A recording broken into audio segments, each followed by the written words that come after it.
Hey everyone. So this video is actually two stories, and there is a story that comes before it that I've done. It's called I'm a Grave Digger That Has a Strange Ritual. I released it around Halloween. And this series is a little bit experimental. Each story is kind of told in a different way, and so I'm really curious to see what all of you think of it. And if you want to check out the author's channel, he also is in this story. It's Dusklight Radio. I'll leave a link to their channel in the description. And with that said, enjoy the video.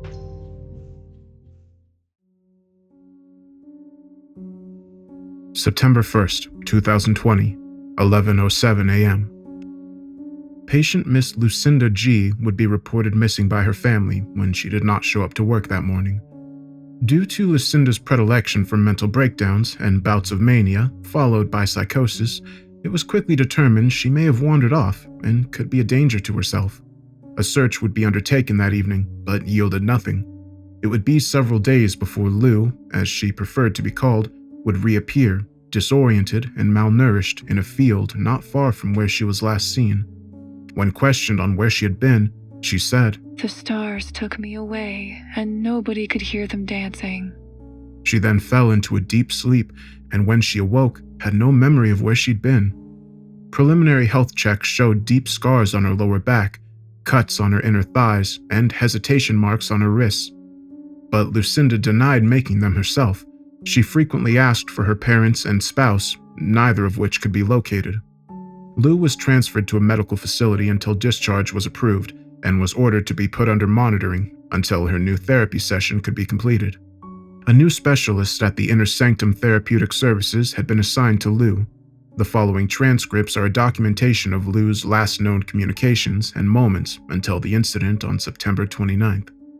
September 9th, 2020, 2:42 p.m.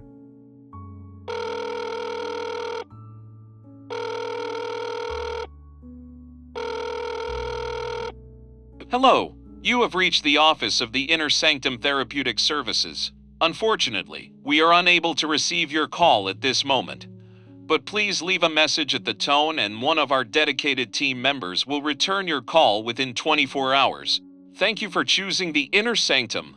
And remember, change starts from within. Oh, good afternoon? This is Lou. I'm just trying to reach someone as I've been transferred to your company. And my current therapist is retiring early, and I wanted to know a little bit more about the methods of therapy you offer. The website is pretty unclear. I've got a lot of issues, and one of them is rearing its head right now. It's a problem my old therapist struggled with, and I'll be available for your call. Thanks. September 9th, 2020, 2:50 p.m. Hey, this is Bennett. You know what to do. Hey, B. It's Lou. I called the office like you asked me to, but they didn't pick up. Hard to feel wanted in the heat of the moment, you know. I'm having one of my flare-ups, and it's hard to ignore. They told me that these people would be available 24/7, and the first time I call... I know you're busy, on one of your business trips, no doubt. But I really need you. I need my brother. Call me back when you can, okay? September 10th, 2020, 12:30 a.m. You have reached the out-of-hours line for the Inner Sanctum Therapeutic Services. Please enter your patient ID and then press #. Thank you.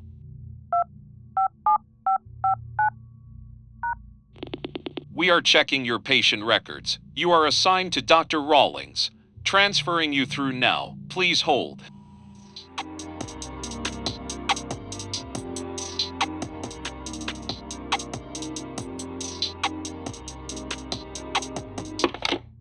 Hi.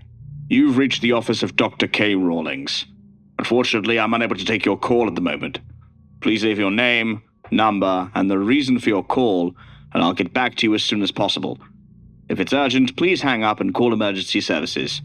Thank you, and remember, within you, there is change. Fucking believable. Hi, Dr. Rawlings. It's Lou. I appreciate the call back earlier. The steps you outlined for mindfulness and anchoring were really helpful, but, well, Doc, it's happening again. I told you that something had happened before to cause my fear of the dark, but I didn't really outline why. I was hoping to tell you using the out-of-hours service I pay for and perhaps put myself at ease, but you're not there. So I'll just tell you now and hope it reaches you before the morning. Maybe this'll help in itself. I used to bunk with my twin, Elle. We shared everything from food to clothes, hobbies to hatreds, dreams to nightmares, fears to... Fuck, what would it be? Bliss. That. My older brother, Bennett, used to bully us and scoff about how we were weirdo sissy twins. Our middle brother, Finley, just read quietly in Father's study and rarely ever came out or socialized with us. He was always... detached. Mom, Dad, they were always busy with some stupid function, charity ball they didn't give a fuck about, or affair with the other snobby elitists, so we relied on each other.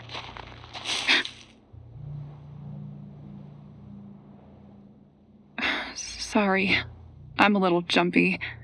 I know the more I tell you about what happened, the sillier it'll seem that I'm out in the night sky during the dead of night. But it was one night when we were teens.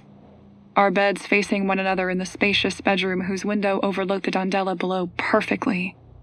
Elle, they had fallen asleep pretty quickly. You know, they were always borderline narcoleptic, but me? I was struggling, tossing and turning in the heat of the mid-July night. Then I heard something creaking. You know how you get used to the way family move in your home based on the sound alone? Well, these footsteps were unlike any ones I was used to. Unsure. Heavy, menacing. I didn't let on that I was awake, but I managed to creep my eye open just enough to take a peek at the source of the steps.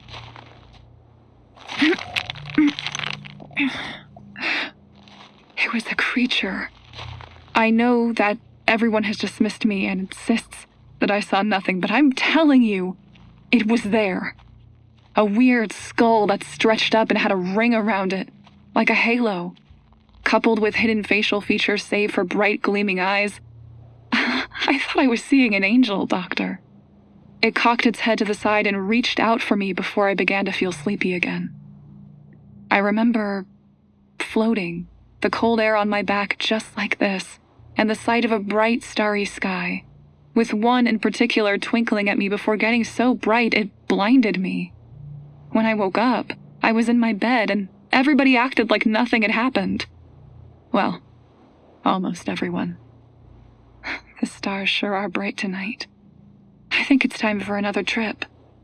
Thank you for listening, Doctor. Google search logs, 12:45 a.m. Holiday destinations, holidays without passports, holidays without providing information on self, how to leave country without passport, how to disappear, alien abduction theories, side effects of antipsychotic medication. Message sent to Bennett Cochrane Gerald. Subject, I need to talk to you. Sent, 1:02 a.m. Bennett, you haven't been answering your calls. I'm getting anxious. Look, I know you've got a lot on with your business and that weird experiment you're overseeing, but can't you see that I need you? You and the rest of the family were the ones who urged me to see these people, but I can't even get them to answer. I just feel like I'm being forgotten. I had that dream again last night. I told Dr. Rawlings about it, but it's bleeding over into reality again. Before you say it, yeah, I know, stupid bullshit. But I can't help what I fucking see, okay? I left out that one part like you told me to, but he's never going to believe me if I don't give him the full story. Can you check in on Phineas sometime? I'm not allowed to leave after dark and he doesn't even have a damn phone. Maybe he's got some advice given the way he sees the world. I won't keep blowing up your phone or your inbox. Not that you'd even see it with your do not disturb function on, but please remember, your sister needs you.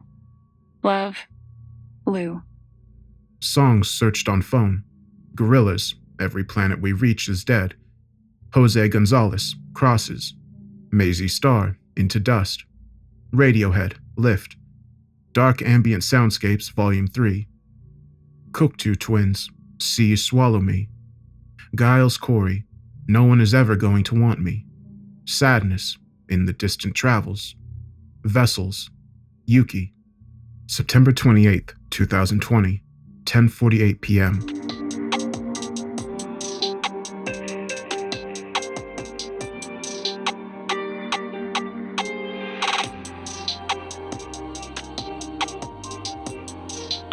Hello, you have reached the office of the Inner Sanctum Therapeutic Services.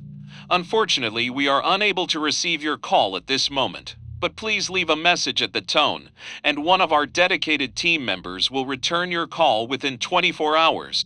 Thank you for choosing the Inner Sanctum, and remember, you are a chrysalis waiting to blossom anew. Discard your old skin. Okay, this is a message for Dr. Rawlings.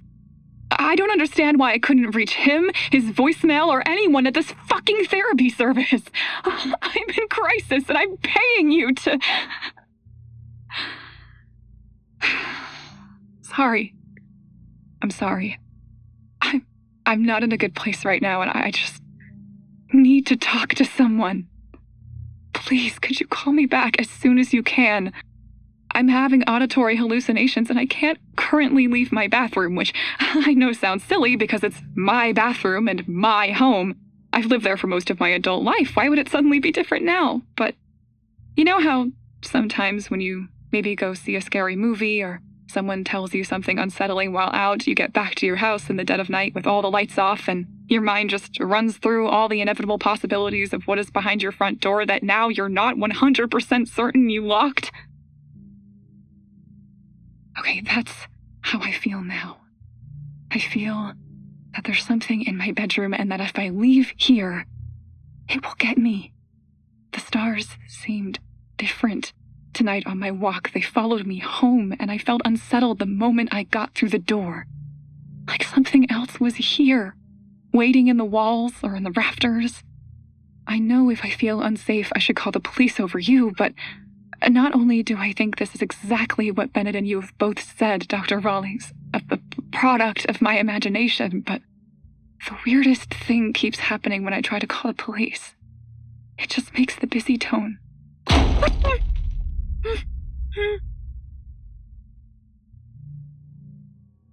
don't know if this is still a part of my imagination.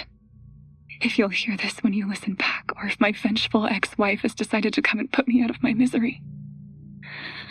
But I'd welcome that over what I truly think this is. The stars. Call list. Sturgeon City Sheriff Department. Voicemail left. The family butler. Disconnected line. Inner Sanctum 6 times. No voicemail left. Minerva, ex-wife. No voicemail left. Bennett Cochrane. Disconnected after 3 rings. Sturgeon Astrological Society 4 times. Several voicemails left. Google search logs, 11:16 p.m. Is my internet service down? Is my phone service down? Cannot reach anybody. Connection issues? Where is everyone? What is the back rooms? Am I the only person alive? Unusual star patterns. Hallucinations in people with mental illness. Unusual star patterns overhead.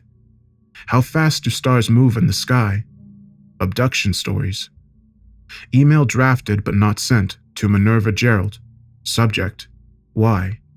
Minerva, did you look at the stars tonight? They're truly something else. I spent so many months figuring out why you'd leave me. Why you'd up and gone in the middle of the night with nothing but the clothes on your back. I can still picture it clear as the sky above. I'd gone to visit my parents and to collect an anniversary gift. We'd had a fight about kids, and you didn't want a surrogate. I told you I wanted to name it after my twin, and you... Well, you got that look in your eye that told me I should have kept my mouth shut. But typical me, I didn't. I've always been protective over my twin, and I refused to back down when you called them names. Said they were a forgotten shell and their shadow still haunted every corner of our home because I couldn't let go and be myself. You said other things that I don't think you truly meant. We got into things. I don't remember much of what happened, but I left in a fury and drove to the hills. The hills overlooking Sturgeon are beautiful all year round and give me ample time to think. Gosh, The stars are beautiful tonight. Have you seen them? I wondered, truthfully, if this was the life I chose or the life that was set out for me. I still wonder if my life was put on this path all those years ago when Elle was taken from us. Sometimes it feels like I'm truly adopting them, their traits and their loves, like I'm wearing their very skin.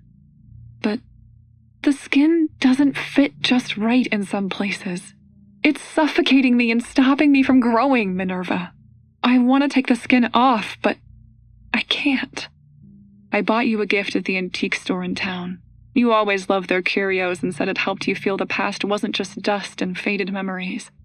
I thought that was so poetic at the time, but I think in truth, you just didn't want to think of what was lurking back there.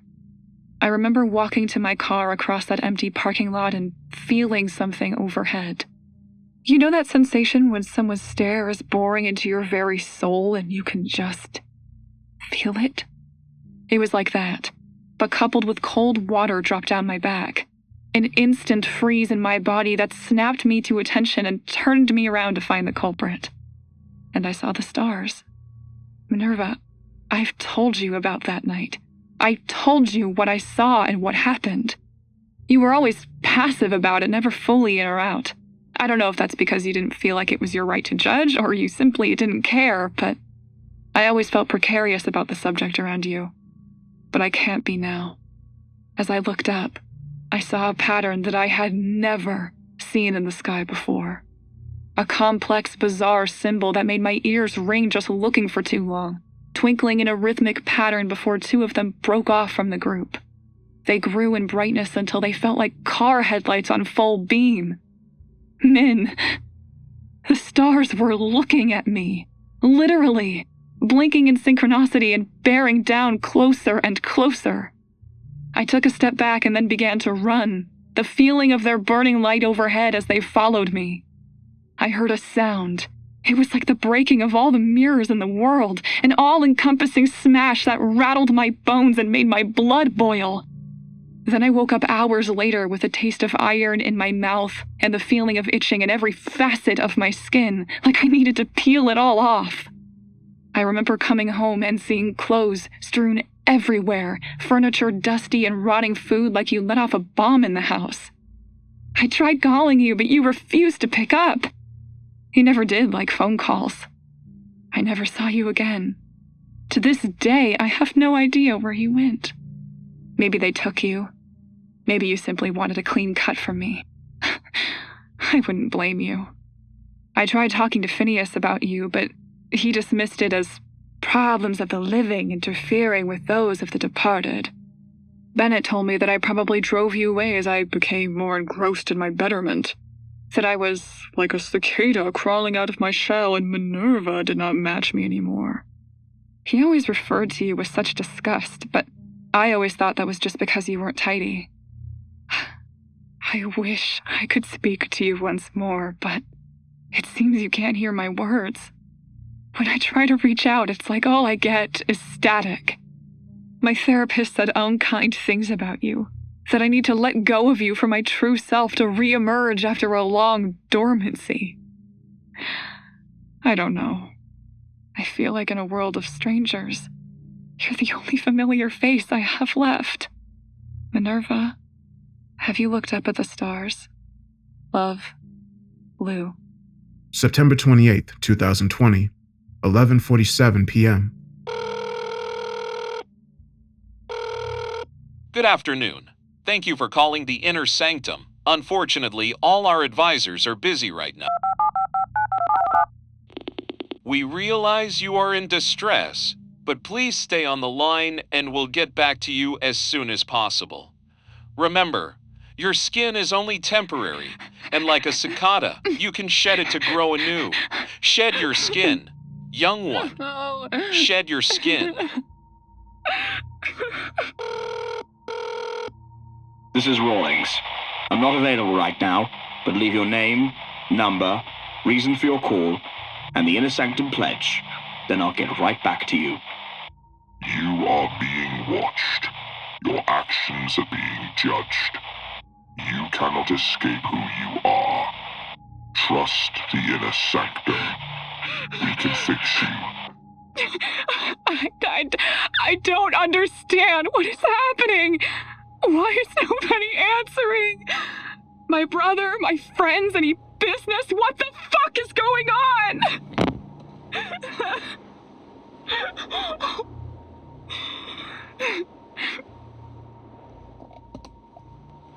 Doctor, I know you think there's something wrong with me.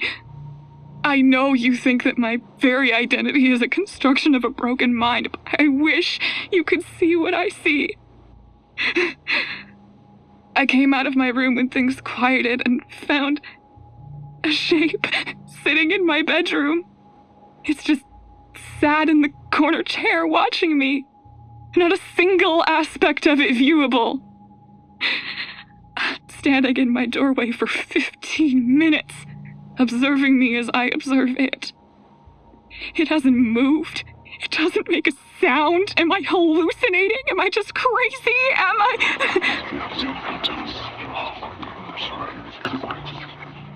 No, I didn't tell them everything. I did as I was told. I kept my promise. I swear I kept my promise. Please don't be mad. It wasn't my fault.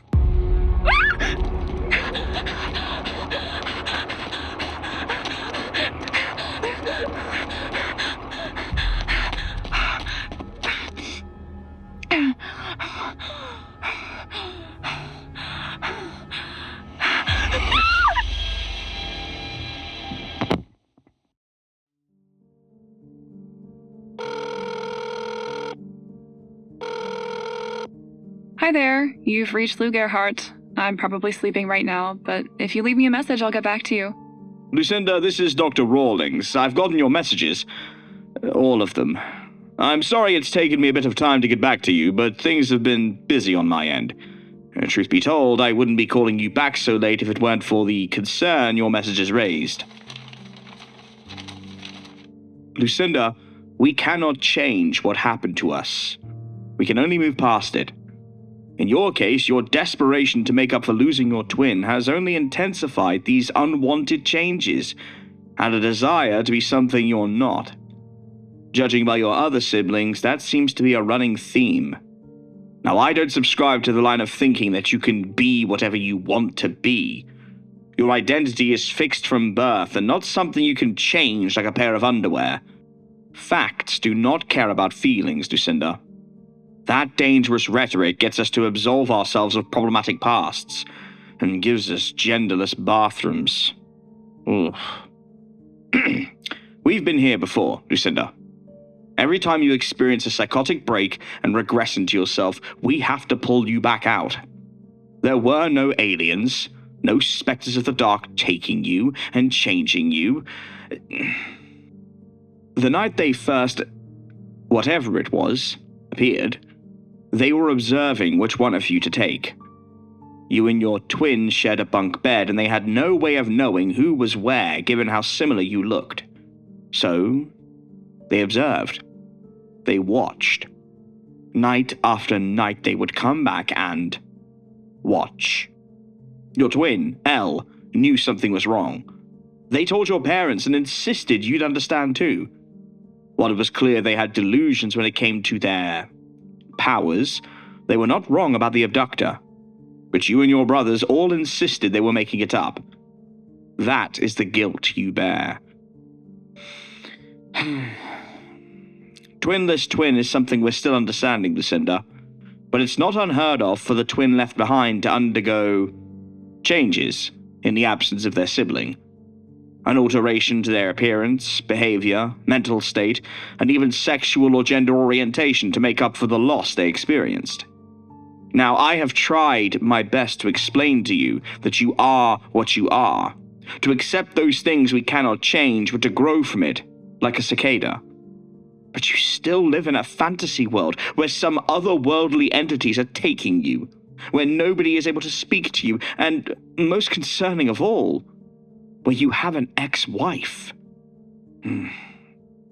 Lucinda, you have never been married. Your desire to become this Lou alter ego has completely disconnected you from reality. I'm concerned. We all are.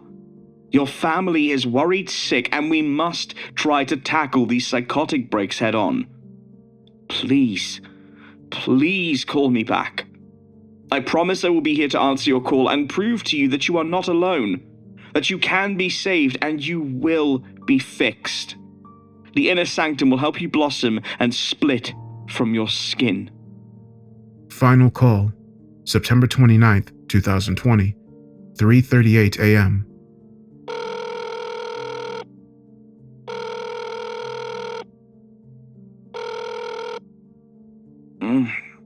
Oh, God. Hello? Who is this? Doctor, have you seen the stars out tonight? They're beautiful.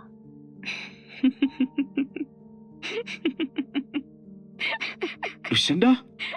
Lucinda! Oh, thank God you called. Where are you? Are you safe?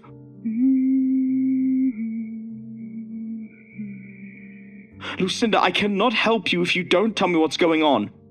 Remember, we can help you grow into the cicada you are truly meant to be. Doctor, did you see the stars tonight? They're beautiful. What? No, I didn't, Lucinda. That doesn't matter right now. You need to tell us where you are. Your ankle collar isn't providing info. It says you're nowhere. Dr. Rawlings, please. It's Lou. Now look outside. Please. Oh, for goodness sake, Lucinda. You break curfew, disappear on your loved ones for hours on end, and leave frantic voicemails to everybody fearing the worst. Now you decide that it's time for some stargazing. How will this help anything?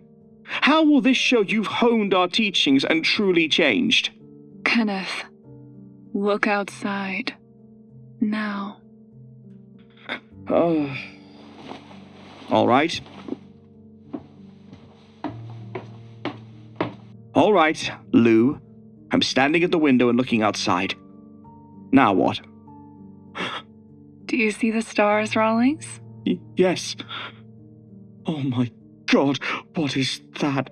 Fuck me, what the fuck is that? Those are the stars, Kenneth.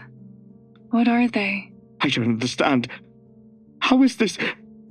They're looking right at me. What are they, Rawlings? Beautiful. They are beautiful. End of transcription.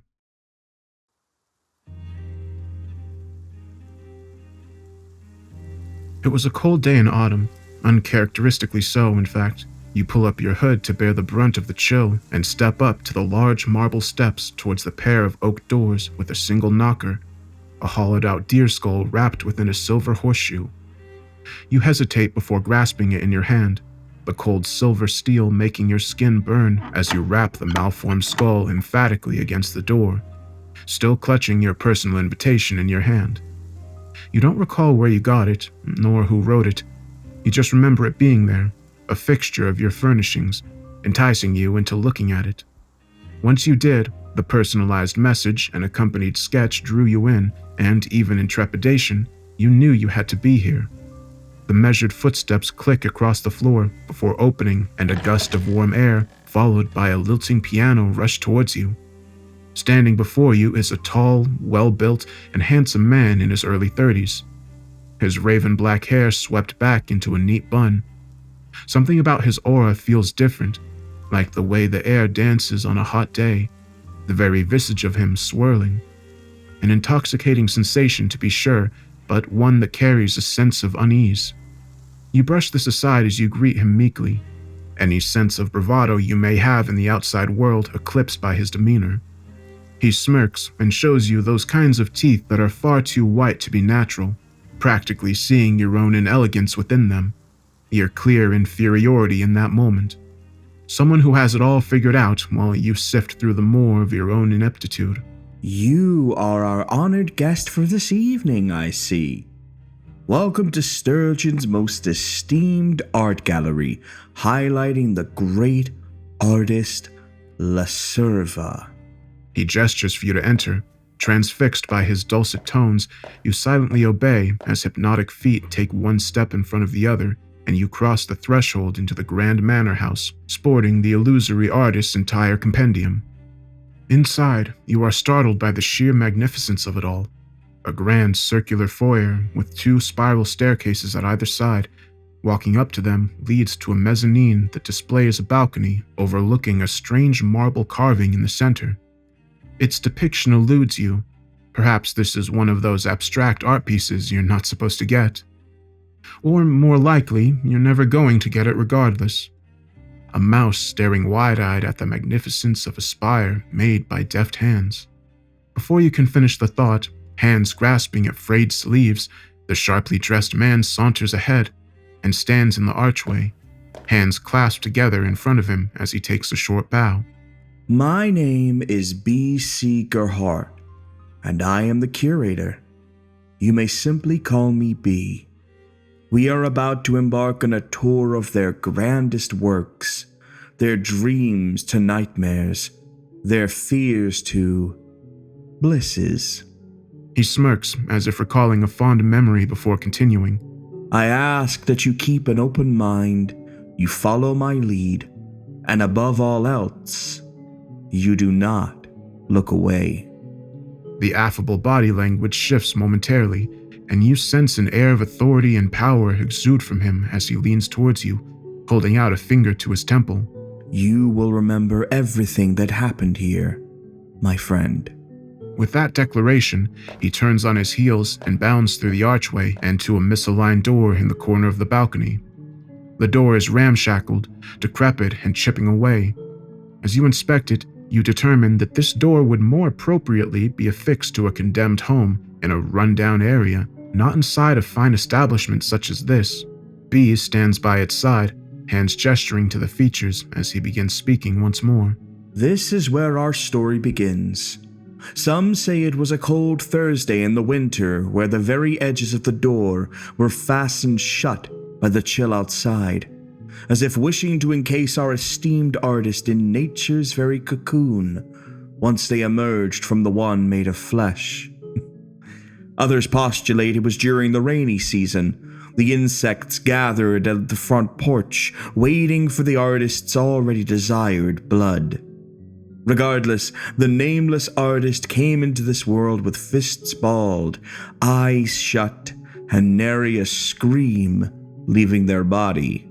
B produces a rusty key from his lapel and puts it in the barely visible lock. With a hollow clunk, the door swings open, and you follow him into the darkness.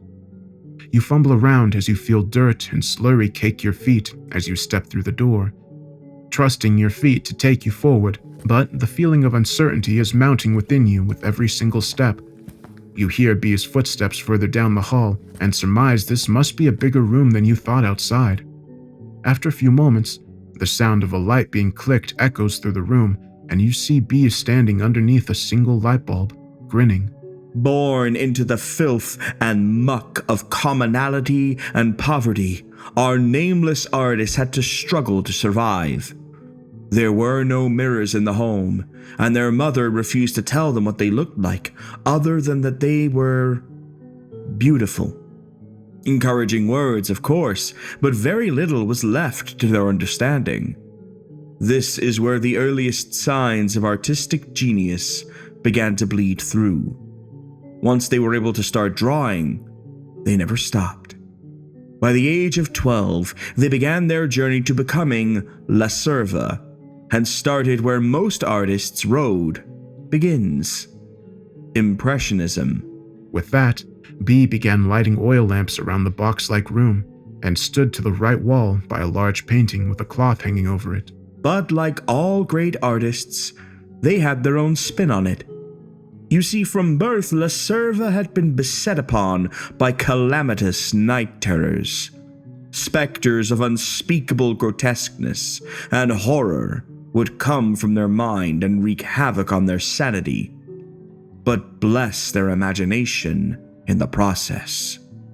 A weaker mind may have gone mad from the offset, but La Serva knew they were destined for greatness, even if that greatness would never come in their lifetime.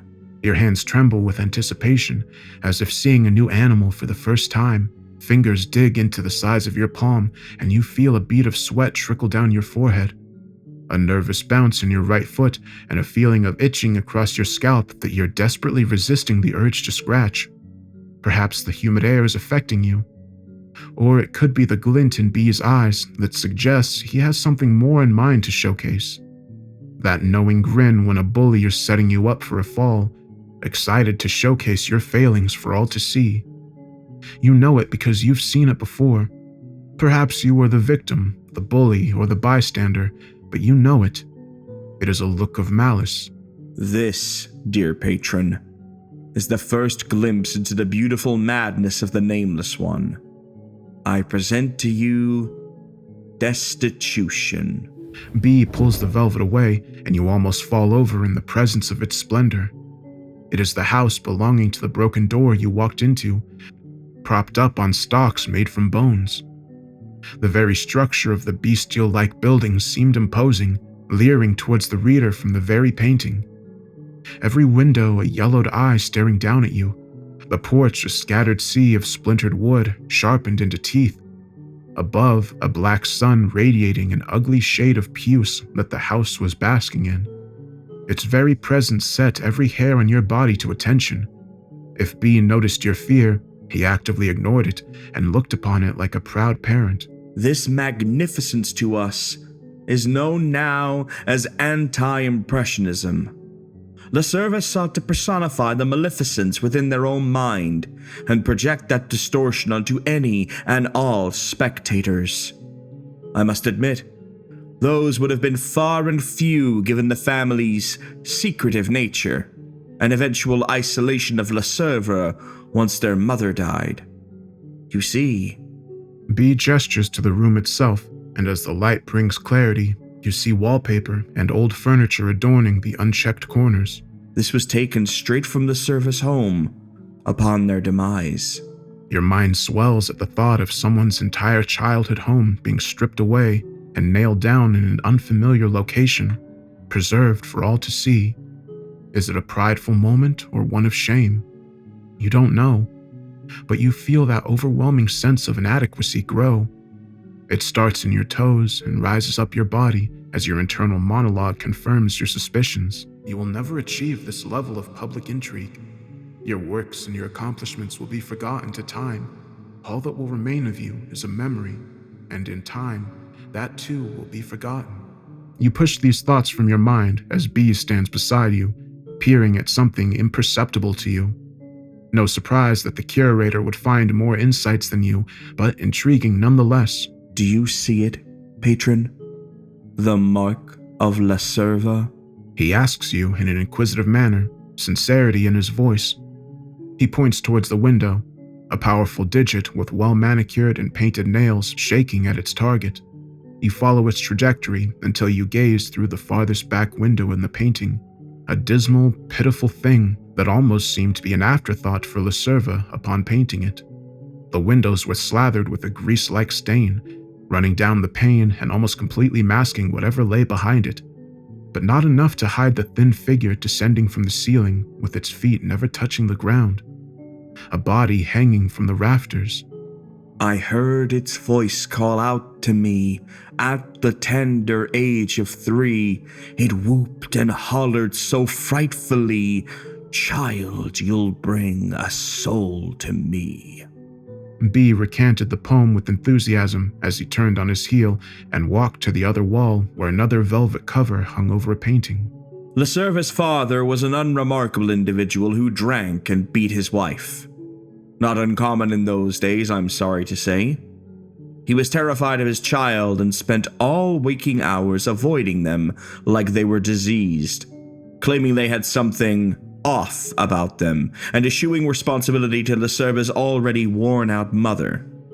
After one frightful nightmare during LeServe's childhood, the mother would find herself suddenly widowed, the selfish spouse saving the final act of violence for himself.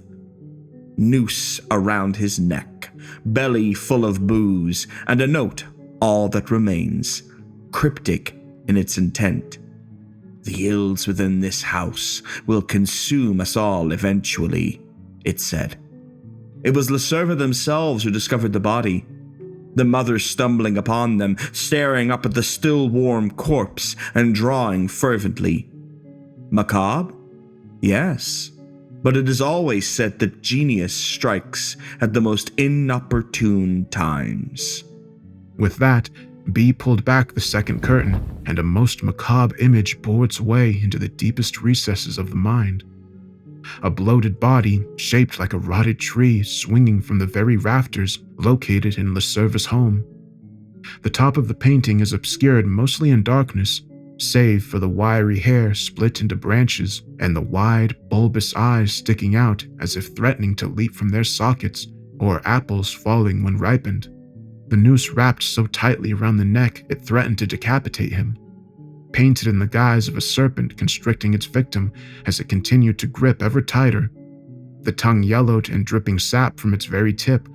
The arms were caught mid-swing, held open like great tree trunks with the veins jutting out of the bark-like skin, insects crawling out of holes in the flesh as the body floated lifelessly at the sides, the toes drawn like roots ripped from the soil and pointed down towards the small figure beneath, a young Lacerva, head bowed and busy drawing a crude depiction of their father with a crayon. There are a multitude of feelings rushing through your body as you stare at this depiction of life sitting underneath what looks to be an agonizing death, sadness, disgust, morbid curiosity, and something else, something you cannot quite put your finger on. B studies you with intrigue, watching how you react and the way your head sways side to side as if mimicking the very rhythm the father's body would have moved until discovery. He leers as he takes a beat around the house, hand gently caressing various furnishings as he speaks. Lacerva would spend the next few years of their life here, perfecting the craft of anti-impressionism and focusing on painting the world as they saw it. Of course, they saw the world very differently to you or I. They saw it as a living, breathing entity, much like the house they lived in. In fact, their nightmares were chronicled in their journals, detailing how the town below felt as if it had consumed them should they ever step foot within it. This fear would eventually be conquered when they became of age and found a patron who would supply them with quarters in the city. But before they left to embark on the next crucial stage of their growth, they painted this. B walked to the last covered painting in the derelict room, hands trembling as he held on to the delicate cloth and bore another smile that bordered on the insincere. Sturgeon is, by all accounts, a place filled with the most unusual clientele. Rumblings of those with gifts that would disturb and terrify the public are commonplace within its citizens. It has long been said that the town was carved out of the flesh of a dead beast.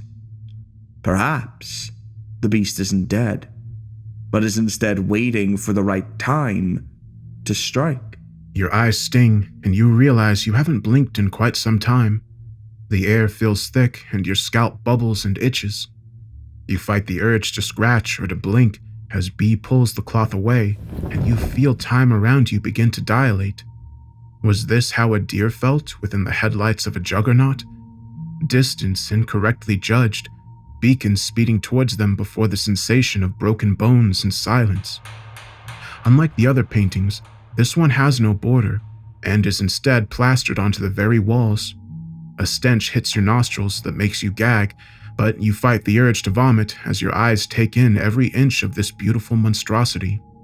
A top-down map of the town would be too apt a description. It is the carcass of a great lumbering beast whose taxonomy you could not place had you 100 years of research behind you. The torso has been hollowed out, gutted, and organs either repurposed or stripped entirely to make way for the metropolitan district. Complex arrays of gray towers with small eyes for windows all staring up at you as ant-like figures scurry about on the streets below. Perhaps it is the lack of blinking, but not only could you swear you see the image moving, you feel drawn to it, both emotionally and physically, as if falling forward into the painting itself. A sensation that removes you from your sense of self, perhaps astral projection, overcomes you, and you find yourself seeing your body from the outside. Small but subtle changes immediately lost within the fear of the moment.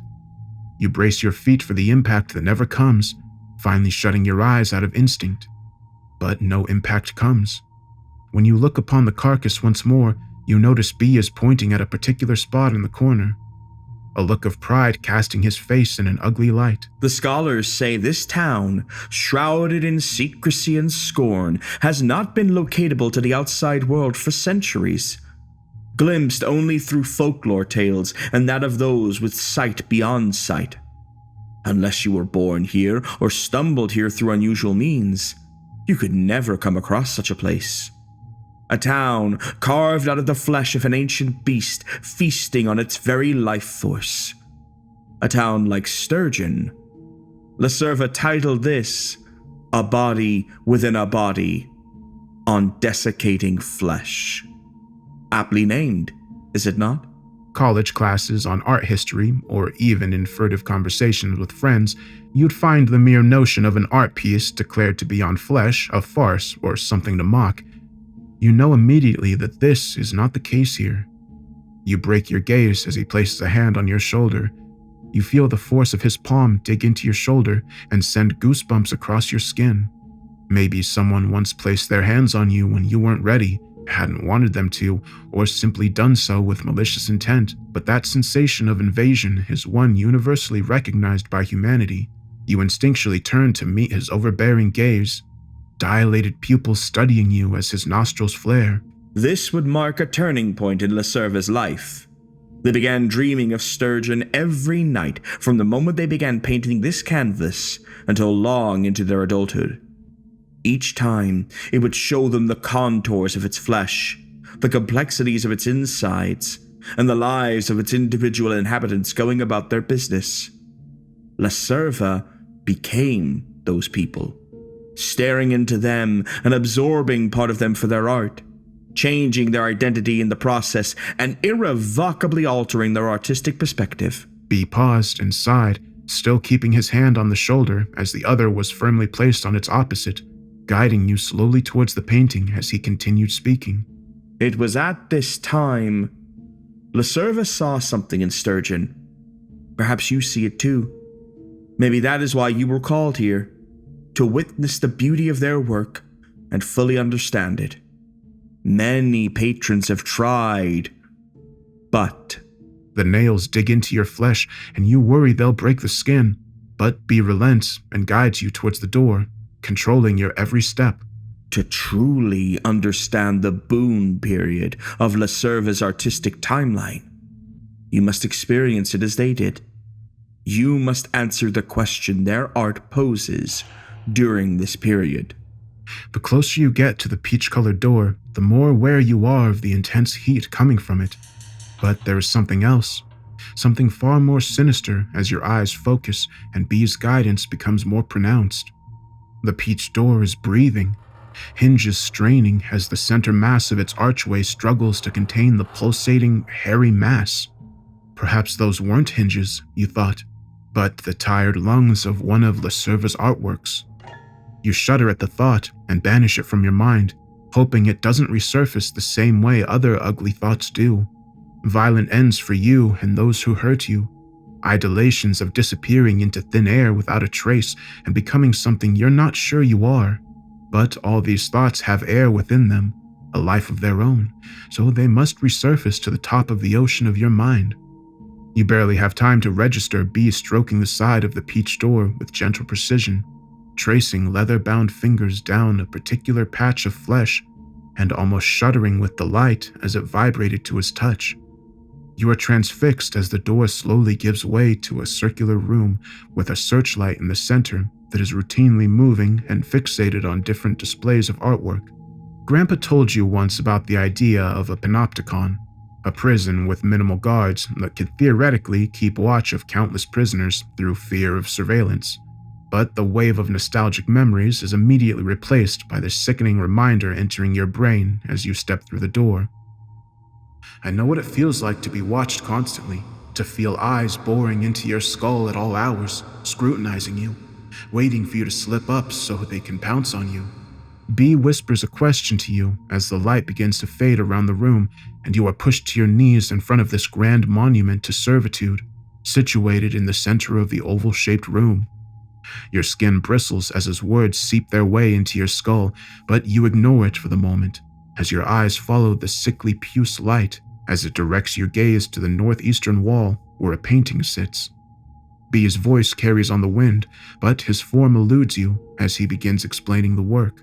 Lacerva would come to realize that the mark of genius comes with a price. Their mother used to tell them they carried the mark of Golgotha, a realm in biblical literature that saw the death of a religious figure. Lacerva didn't fully understand this until they caught sight of their mother destroying an earlier creation, citing it as housing evil. The young artist looked at the fear in their mother's eyes, the shape moving within the painting, and understood. B pauses, a shudder in their tone as your eyes focus on the wall opposite. This was the night their gift was truly born. The gift of manifestation. Your teeth begin grinding in that way your parents used to chastise you for. Cramps fill your feet and the sides of your temples throb. You know you are not just witnessing art, but something worse, something darker. A 30 by 40 portrait encased in a bone-white trim and nailed to the wall was what initially looked to be something of a Rorschach painting. You'd heard of these, of course, those odd blotches of ink that somehow formed shapes only discernible to the individual, then extrapolated upon by experts in comfy armchairs to tell you that you have some kind of predilection or sordid activity A, or a propensity for unbecoming desires B. You hated those people in their boxes. It reminded you too much of the time spent at the inner sanctum. The cold eyes staring at you and telling you how to feel, how to think, assuring you they'd call your parents to pick you up once you weren't sick anymore, but never did. How could your parents send you to that place instead of talking to you? Why did that man convince them more than their own child? You lose yourself in the thoughts, and it's only when your eyes focus again that you clock why your teeth were grinding, your legs cramping, and your temples throbbing. It was your body's instincts urging you to flee, that you were seeing something beyond the purview of normalcy, and your best bet at surviving was to get far away, just as it's been urging you to do since the moment you set off from your home to come to this place. But that overriding sensation of guilt, shame, and fear kept you rooted to the spot. Whatever was in that letter was far, far more convincing than your own natural instincts. So you stared. You stared and watched the black shapes on this white canvas spread out to every corner, twisting and writhing like a billion insects marching as one. They pulled at the edges, bubbled to the surface, and began to form a shape, slowly but surely. You see the head first, a small bulbous thing that juts out from the neck, like it's desperate to escape its own fleshy trappings. The ears are pointed, the lobes hang like rotten fruit and seem to cling to the sides of the neck, which is wide and veiny. The jaw is immediately noticeable, and it catches you off guard. Its prominence, something that resonates within you, shaking hands, touching your own. I don't know why you hate it so much. It's sexy. It makes you look so cute, not like the others. The lips came next, thin and pursed, chapped and almost sun-bleached as they parted to show teeth locked in a grimace. Grinding. Your eyes meet its gaze, a shade of brown your last partner described as the shade of pure soil on a spring day. And you'd always sigh because it was such a dumb compliment, but it made you laugh. It made you feel seen for who you were, who you wanted everyone else to see. But these eyes were narrowed. Crow's feet littered the sides, and where they stopped, bright red blood vessels mapped the whites of the eyes like a stained battlefield where every tear had left a scar. The sallowed skin and pockmarked areas littered with craters of spots of former ingrown hairs you'd spent hours picking at, forcing to bleed until your deft fingernails could claw out the rocky core. Determined to never let anyone see you with less than smooth skin because you always hated the feeling of hair on your face. Nobody had ever told you that you looked beautiful with it, and you damn sure didn't want it now. This was you, every bit of you that you'd shut away in a lockbox at the back of your closet or covered up with years of desensitization, sex, fashion changes, beauty products, or corrective procedures. All of it had bubbled back to the surface, and it was furious you tried to keep it from the light. Its shrieks, the enamel on the teeth rotted away from stomach bile and caked in a shade of ginger, the tongue covered in a white paste that undulates as every emotion this poor, unfortunate creature felt on its own is hurled back at its older self, understandably distraught to witness a world where it, inexplicably, had moved on. As soon as it had started screaming, it stopped. The face relaxed and the lips turned down. Black streams ran from the eyes, ears, nose, and mouth as it simply gawks at you. Within a few moments, the painting had changed back to an odd amalgamation of shapes slowly swirling on a white canvas. You didn't even notice you were crying until B appeared and handed you a handkerchief before stepping back into the shadows. That, my friend, was the tragedy of the self, or le mal feo de la sturgeon. B pauses and takes in a deep breath, admiring the sight. The ugliest person in sturgeon. The true beginning of Lacerva's gifts. For whoever gazes upon the painting for long enough, they will see the parts of them they wish to keep locked away. And when Lacerva's mother looked upon it, she saw a version of her that she tried to ignore. A person quick to anger, quicker to beating her beloved child as a way of regaining control for what her husband had done. A person who could not live with the failures of their parenting. I'm sure you're curious if Lacerva themselves looked upon the painting, but perhaps that will become clear in time. You feel sick, your stomach is in knots, and you have the urge to vomit. But you remember your therapy, or at least the bit that stuck, and you hold your nerve. You came here for a reason, because you know you can't stay there. See this through to the end, no matter what. You are not a coward. You are not broken. You can fix this. You take a deep breath, and your eyes follow the panopticon light, now a shade of indigo as it travels across the room to the east, resting on a wide canvas depicting a white wall with a single stain smeared across it, arching down and ending in a circle. A noose. You feel the bile rise up again, and the hesitation marks on your skin burn. You know what this represents, and it takes you right back to where you were on your first danger night. Dripped in sweat, a shaking hand gripping the bottle of water as its paired partner dishes out the pills. Someone online assured you would be painless, but sometime later, your insides were burning and your body shook. You knew it was anything but. A swell of emotion rises within you. Shame, apprehension, concern, and above all, fear still holds the crown. You continue to stare as B begins discussing the art. Like any genius crushed by the weight of their gifts in a world that seldom understands, Lacerva's life was punctuated by many bouts of mental instability. Ever more pronounced when their mother passed away after witnessing Lacerva's gifts for herself.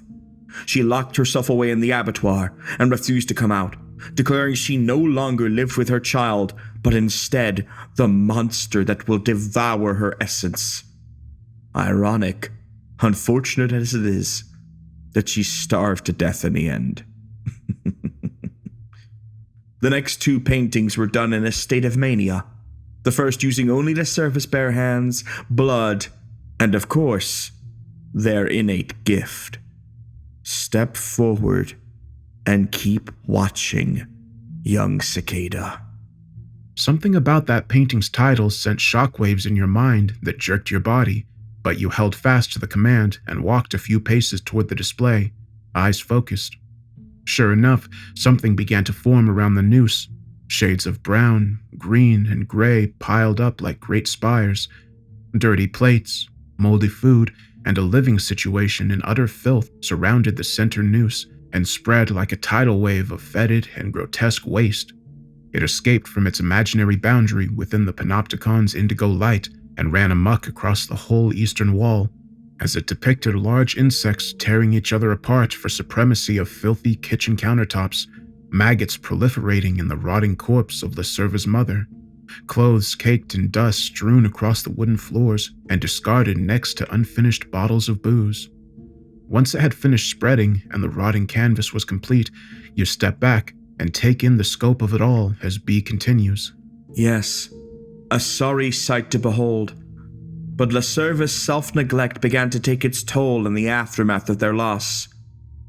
They barely ate, drank heavily like their father before them, and rejected the outside world all the more, trying desperately to hide their gift from prying eyes and to understand what this monster within them was that their parents seemed to see, but was beyond their purview.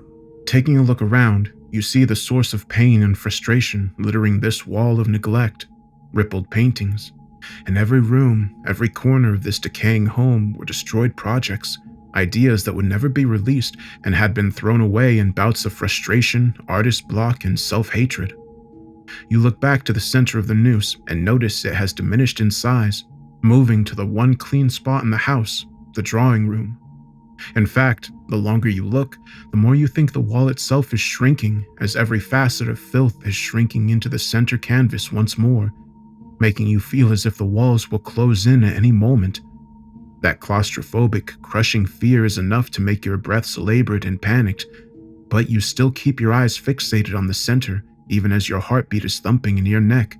Within a few moments, the filth and regret has folded into a drawing canvas being worked on by a tall individual with a wide gait, sitting there with their back to you. It almost looks real, but the oil markings belay its realism and you take a step forward. They turn and stare at you, a menacing, piercing stare from icy blue eyes that stops you dead in its tracks. You can't place it, but you know this person. Their lips don't turn up, but you know they're smiling. Their teeth aren't bared, but you can sense their hunger. They say nothing, but you know their intent. Their hands continue to paint with the rest of their body obscuring the final product, eyes fixated on you. Their motions are blurred and manic, the joints moving far too quickly to gauge what's going on. But if you saw someone on the street painting that fast, you'd assume the end result to be one of sloppiness and abstract in nature. Once they're complete, they turn their body around, and the body fades to nothing, leaving only the finished canvas. It is Lacerva, smiling joyfully with a noose around their neck, the body in the midst of falling off the stool that held them up. Ego's Untimely Death is the name of this piece, where Lacerva made the conscious decision to put aside their fears, their concerns, and any notions of safety to become someone different, someone better. But they had to kill the self in order to do so. It would be after this final art piece we would enter the penultimate stage of their artistic journey, for they would have a dream so vivid that it would consume their waking hours. The panopticon pulsates, and the boom rattles in your bones as it swirls to the far corner, and a black light bursts from it, burning a hole into the final art piece of the room. You feel tired as you walk over. Your thoughts overwhelm you of your own brush with death. You could never bear the weight of two selves, let alone one. Why bother trying? They didn't even try to understand, to ask and to support. It was straight to seek help from the imaginary friend in the sky. Every day you get told you're an abomination, better off just proving them right. When you are about 10 feet away from the installation, you don't stand and observe. You fall to your knees and gawk at the display. A wood carving draped in crimson and bioluminescent colors beyond your understanding of the color spectrum. But it's the contents that capture your attention as your lips tremble in awe of the mastery. Many artists throughout history have drawn from their dreams, nightmares, and religious interventions to depict the ethereal realms beyond our human understanding. Hieronymus Bosch being one of the most accomplished, but I venture even he would be swayed by Lacerva's raw vision, knowing they accomplished this piece in a fever dream of just 3 days. You are looking at the culmination of Lacerva's deepest and darkest fears manifested for all to see before their self-imposed exile. Gaze upon the height of Lacerva's boon, Delirio Eterno. Each carving told a story that fed into the next, intricate depictions of malformed beasts with appendages that defied physiology, anthropomorphic birds in ornate armor dissecting hapless citizens and feasting on the writhing insects in their entrails, a grand battle taking place on a strange platform made from bones, marrow, and dust. Far above, great obsidian spheres with wide slits for broken teeth loomed overhead, silently watching the carnage. On the far left stood a black pit that the townsfolk had gathered around, some flinging hapless others into, their faces permanently etched in despair and fright as something unseen undulates in the inky maw. Casting your eyes to the center carving, you see warriors, mages, and all manner of nobility pointing and shrieking at something in the distance. The hollowed-out eyes and gaping jaws made it all the more uncanny with the wood carvings. You follow their gaze and see a specter floating in the sky. Black clouds gathered around them as bizarre insect-like creatures blast trumpets and bang drums to its presence. A sash filled with bulbous eyes flows seemingly around their cloaked frame. Painted toes and bronze skin dazzle even from the carving, but you cannot make out their face save for the eyes, wide, proud, and manic as they stare down at the show of opulence and violence taking place below. This is Lacerva's vision. A violent world full of unworthy souls, willing to cast aside their own kin if it curries them favor with their peers, who will fight over the smallest of sentiments and die for their petty causes, who will shun anyone and anything that dares to be different in their world of innate ugliness. Lacerva saw themselves, enlightened and powerful, returning to Dondella and exacting the kind of justice it so desperately needs. B trails off as the light moves to the last carving next to his position, 1 foot up against a steel door as he points towards the carving. This was their dream, one that would take years for them to finally return to. You walk over and feel disgust. It is a grand table stretching from one end of the carving to the next, piled high with bodies of screaming, terrified citizens, some human, many deformed and bizarre. You can't even tell what species they're meant to be, only that they're in absolute terror as they all stare to the center of this banquet. There sits a gargantuan figure, jaw dislocated and full of broken bodies, their flesh clinging to spire-like teeth, and some hands seemingly reaching out for assistance that will never come. Looking at the hands, you see the fingers turned into pincers that grasp and flay the closest victims trying to escape, pulling at their limbs in order to better devour them. Your mind can separate this as art, but something within it rings sincere, and it scares you to your core. We will speak no more of this, for interpretation is vital in understanding Lacerva's journey. It was at this time they committed themselves to the institution known as the Inner Sanctum, where they cocooned themselves into a chrysalis and waited, growing, eating, and learning until the day would come that they could emerge anew. They returned to this hallowed ground just once in that near-decade span of time known as the Fractals, sequestering themselves away in my favorite art piece of them all, Entbehrung. He opens the door, and for the first time, you can't see anything behind it, let alone see anything.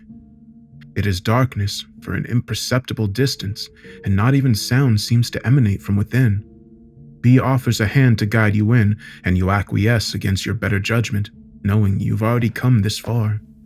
But once the door shuts, you realize what kind of hellscape you've entered. No light, no sound, no senses whatsoever. In fact, after a few tentative steps, you stop feeling the floor beneath you, and the sensation of falling overcomes your body so powerfully you drop to the ground and curl into a ball.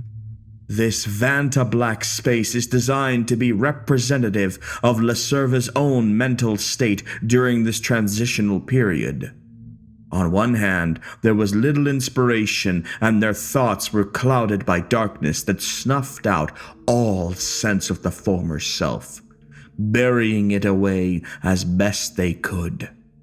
On the other, You keep your eyes shut tight and remember when you were a child trying to make your uncanny reflection go away. You'd press your hands into your eyes to see colors, pretend you were descending a magical rabbit hole where you could be yourself and nobody would judge you. It soothed you then, and seemed to do the same now. You tried to calm yourself, and after a few minutes, you relax and look around, noticing the colors had followed you into the Vanta-black room. Short bursts of bright pinks, wild marigolds, and deep ochres float around you and past you, smashing against the wall and creating short after images that at first don't seem to represent anything of merit. They create something remarkable. For this was the time when Lacerva began to understand the power of manifestation, harnessing one's emotions and desires and bringing them into the world fully formed. It is here the wheels began to turn and Lacerva started to undergo the final changes, with guidances from those close to them. You keep your eyes locked on one spot where the colors smash against the barrier of darkness, watching as they form a pair of people. One with a reassuring hand on the other, sat on a bed, arms bound. They lead them to a doorway with another person restrained and whisper into their ear, before unfastening the straps and closing the door, leaving them with the unfortunate victim still tied down.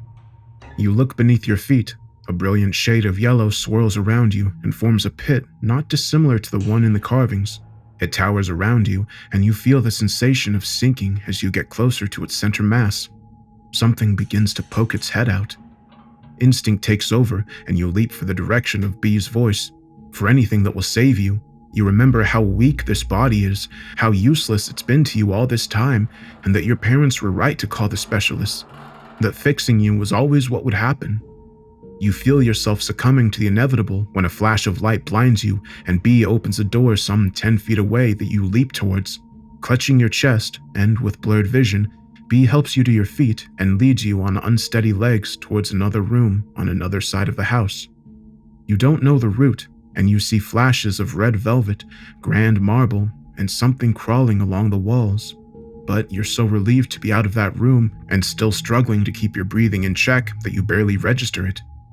After a few minutes, you're led to an armchair in a dark room and placed gently onto it as B saunters around and moves a plinth in front of you, hosting a box and highlighted by a single spotlight.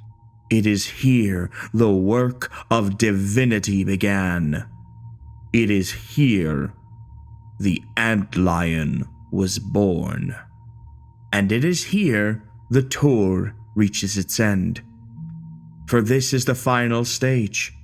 Once Lacerva had emerged from their chrysalis and begun their work in earnest, this would be where they married their artistic vision, their innate gift, and sense of righteousness together to create an entirely new kind of art.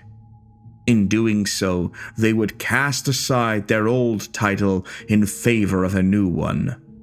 But before we get to that, we need to understand the process they underwent. So, we have this. Return to Utero. B stands beside it and keeps his hands folded as he waits for you to get to your feet. You take a moment, but you do so and inspect the box. It's made from bone, and numerous sigils are carved into it that you won't even pretend to understand. You open it to a blinding flash and the smell of a noxious gas that burns in your lungs and sends a ripple through your body. You don't know why B would wait for you to recoup before doing this. Perhaps it's like you see with predators in the wild, playing with their food. Nevertheless, your last coherent thoughts are that of confusion and terror as B holds you steady and speaks softly into your ear, steering you towards another light that swings overhead down the way. Do you know what antlions do to their prey? They lure them in with a false sense of security, ensuring they are deep in their pit before springing the trap. The prey struggles naturally, but they can never climb out, as the very walls themselves begin to melt around them. Your eyes dart to the sides, and what walls you can see are twisting and breathing like the peach door. You feel sick, and your heart beats faster as B continues. Then, In an instant, the antlion strikes with its jaws and drags the hapless meat underneath the earth, where it feasts on its essence before casting aside the skin and starting over, nourished by its target. Of course, an antlion in name is not an antlion in reality. There are always going to be liberties taken. Soon you'll see for yourself. You will return to Utero. You stand in the archway and feel B's hands interlock your wrists to the side of 2 obsidian pillars. You try to pull, but whatever you were dosed with is slowly working its way through your system, crawling into your lungs and spreading through your bloodstream. Regret takes center stage for a duet with fear, and you think of your parents. You think of your partner waiting for you at home and wondering why you took off in a hurry after reading a letter in a black envelope. You never had the heart to tell them the threat of exposure held within it if you didn't come here. You couldn't handle the shame of being thrown out into the sunlight and burnt for all to see. Misunderstood, misdiagnosed, misrepresented. Another one of them for the masses to gawk at. No, you had to be here, right? You don't get time to answer that question as a black, viscous liquid cakes your skin. At first, it feels heavy, but the burning sets in and you push past the weak moans to deliver an ear-splitting scream that surprises you. Once again, you feel you're looking in at yourself, suffering. The black tar bubbling as it eats away at the flesh on your back. You don't even notice B walking around you with a bag full of something he's affixing to your shoulders. They feel awkward, sharp, and weigh down your already weak skin, but you aren't able to resist. B mutters something, and you feel 2 sharp clasps in your shoulder blades, followed by another severe set of burning. When you are released, you fall to your knees and see B kneel down in front of you with a bowie knife, twiddling it in his hands. Gone is the expression of joy, adulation, or intrigue. He's detached, cold, and calculated as he talks to you. You are to be the next in a line of many who failed to be reborn. The will of manifestation is alive within you, and your choice to come here showcases that. But before you can gaze upon the masterpiece, you must yourself be transformed.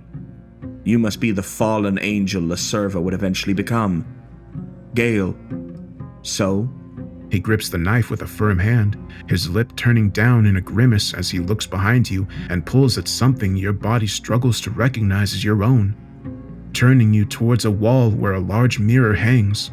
Your wings must be clipped. You must be humbled before you can return anew. A cicada sheds its entire skin to become something more. But an angel must walk among its fellow man to recognize its own divinity. You see what he has done to you.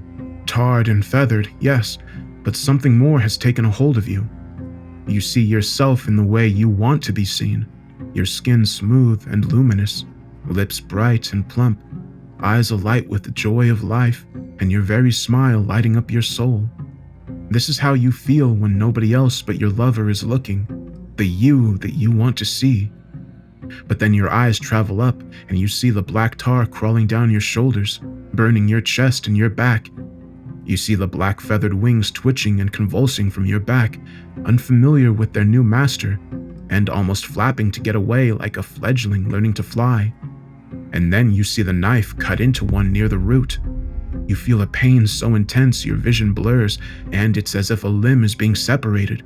Why would he do this only to take it away? You try to separate yourself from the experience, but all you can think of is the other you in the mirror, that version of you slowly being flayed away until nothing but ugliness remains. You hate it. You would give your very life to spend just a few more minutes in the presence of that version, to be that version of you. The pain stops and you look in the mirror again. You hear a howling and realize it's your own voice as that same portrait of you from before howls back. The realization that you have always been, will now always be this person because of this sick individual crushes you like nothing else. This has taken something from you, something irreplaceable. You had a feeling this ordeal would be painful, but there's no way of knowing the depths it would go to in order to do what the man had promised. You had no desire to escape, to tell someone, because you know what has been taken cannot be given back. Instead, you wait to be led away by B, and sure enough, he obliges, gently taking you to a red door some distance away. When he opens it, you recognize the room from the beginning, but it's far more vibrant now than it was before. You're standing at the top of the stairs as thunderous applause greet your presence. Unseen hands clap and voices cheer from the shadows.